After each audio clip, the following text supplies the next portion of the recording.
This is smashed off. It's supposed to be connected here. You can see the glass is all broken. This is all bent in. It's supposed to be connected right here. Must have gotten toppled over in the move. You can see this whole door is bent.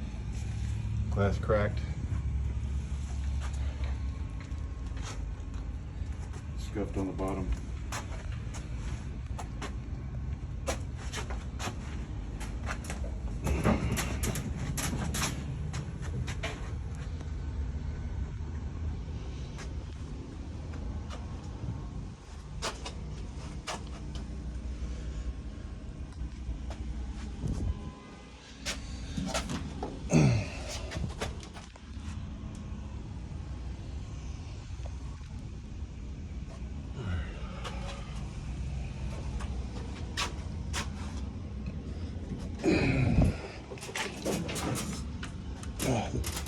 Big problem is all this, and it could have damaged the robotic arm, which is very sensitive.